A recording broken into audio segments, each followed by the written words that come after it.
You're heating, you're heating, you're heating, and that tiny little piece of solder has balled up and it's staring back at you at the joint thinking, what the heck do you want me to do? Or it's decided to hop over the joint and end up on some other piece of your metal.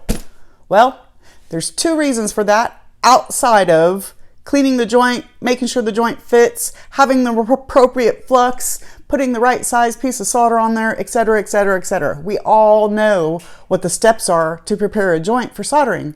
But the fact of the matter is, once you get that torch lit and you start working, we still have issues. There's two main reasons why your solder just balls up and sits there or ends up somewhere else on the metal. The first reason being that your flame is not hot enough or it's not big enough. And the second reason being you're heating the wrong area of your project in order to get that solder to flow. Hi everybody, my name is Jalessa and I have been a silversmith for about 20 years now, a little bit more than 20 years. And I have learned through trial and error and baptism by fire all the things what not to do. So today I'm going to share with you two secrets on how to correct the problem whether your solder just balls up and sits there and doesn't go anywhere and do what you tell it to do, and to stop it, when you do tell it what to do, it goes off rogue. So let's pull our hair back and let's hit the bench and solve these problems. Okay, so this joint is prepped. I need to get it ready for soldering. It's clean. Let me find the joint. It's so tight that, there it is. That's a good thing. That means the soldering is going to go well, hopefully. So the first thing I want to do, I want to flux everything. So I'm going to flux it really well. Put more flux than you think you need. I'm going to get a piece of hard solder ready. And since this is a fairly large ring, I'm going to go ahead and grab a couple of pieces of solder just to make sure I have enough.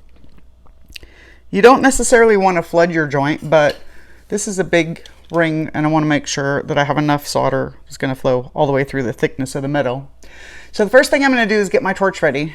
I use a Smith little torch. It's a propane oxygen torch, and this is the standard number 5 torch tip, which is kind of the middle of the road.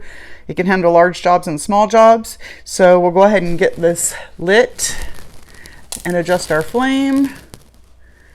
So the perfect neutral flame, which is what you want to solder with, is going to have a tiny, tiny little bit of orange in it or yellow in it. You may not be able to see it very well in this video because I have a UV filter on my camera so that you can actually see the solder flow and not a bunch of yellow balls of light. So first thing we're going to do is we're going to heat the metal, get the flux started. I'm going to pick up my solder. Actually, what I normally do is I pick up my solder first because I do a hybrid of pick soldering, I guess. I don't know. Everybody does it differently. So I'm going to pick up my solder, get it ready. Now I'm going to heat up the flux until it turns white. That's going to act as the barrier for the oxygen. I do it this way because if I put my solder on there first and then heat up the flux, it bubbles all over the place. My solder jumps around and then I spend more time trying to catch the solder and put it in the right place. So I'm going to go ahead and do my normal hybrid pick soldering. I'm going to place my solder right on the joint if I can get it off my pick. Nope, it moved. And you'll notice my solder is balling up, but it's not going anywhere, right? Well, that's two reasons for that. One, my flame isn't nearly the size it needs to be. This is a large piece of silver and I need to get in, solder, and get out as quickly as I possibly can, which means I need a larger flame. And the reason for that is the longer you hold oxygen and propane mixed flame over your solder, the more likely you're going to get the fire scale, which is very difficult to polish out and will ruin your piece. And you won't even know it until after you've got all your stones set and everything's good to go and you go to polish it and realize there's a bunch of fire stain. So that's one of the reasons why my solder is balling up, and that's the main reason, to be honest with you. It's starting to do what I wanted to do, but the other reason why it is just balling up is because I'm only heating on top of the solder. Well, that's not going to do me any good. You have to heat the metal, the sterling silver specifically, up to a temperature that's close to the solder flow temperature in order for it to flow through the joint. And you also want to make sure that your flame is aimed in the appropriate section so that the joint or the solder doesn't jump over to one side or the other. It stays where it's put, and then it flows into that empty seam that needs to be filled. So the first thing I want to do is adjust my flame. I want to make my flame probably a little bigger than I think it needs to be, and leave just a little bit of orange there, which you may or may not be able to see. The other thing too is, if you haven't seen my video about the anatomy of a flame, I'll put a link to it up in the top corner here so that you can go back and watch that. But the hottest part of your flame is right about here. This is the edge, this is the coldest, this is the hottest. So you want to put your metal right in this area in order to get the maximum amount of heat as fast as possible to get that solder to flow. So we're going to go back to this. I got a little bit too much orange in there. Take a little bit of that out. We're going to go back to this, reposition my flame, re-aim the direction of my flame, and get that solder to flow down into that joint instead of sitting up there and doing nothing. So I'm going to heat the whole ring and the solder. And of course my solder's jumped away from the joint because when I was heating it earlier, I was hotter on this side than I was on that side. So the solder moved away from the joint.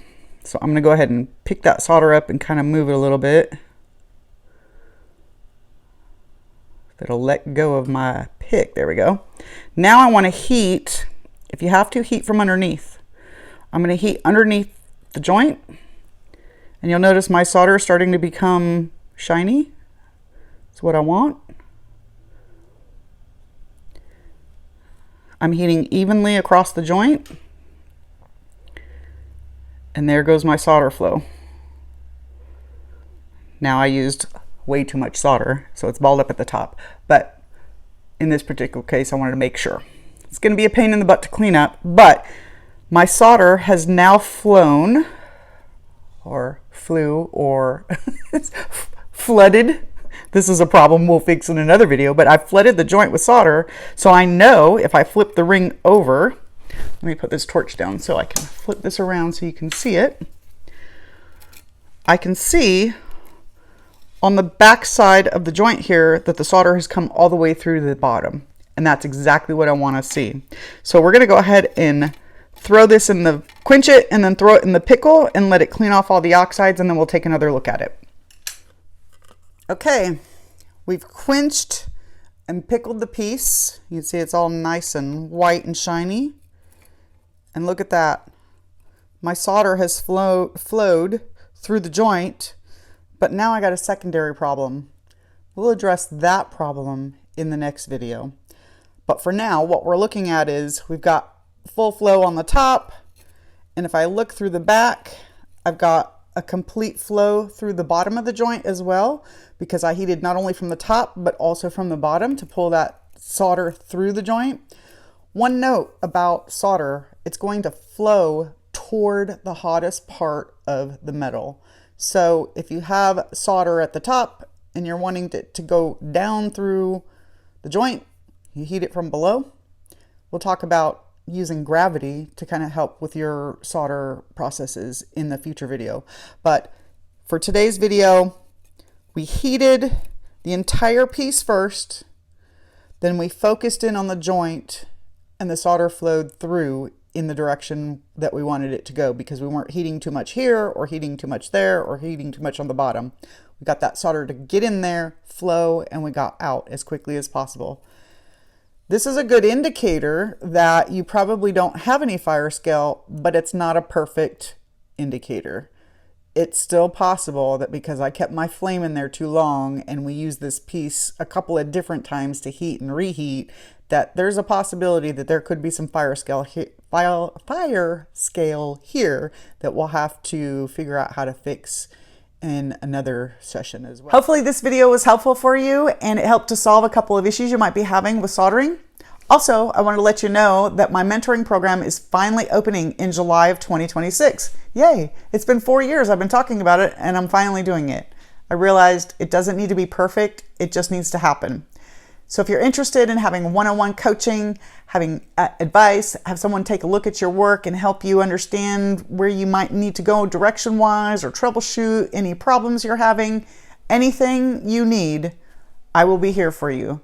Click the link down below and join the waitlist to get a free soldering PDF to help you troubleshoot some issues until we have the mentoring program open and ready to go. And in the meantime, I will see you next week where I tell you how to fix the overflow or flooding of your soldering projects. Bye everybody. Have a great week.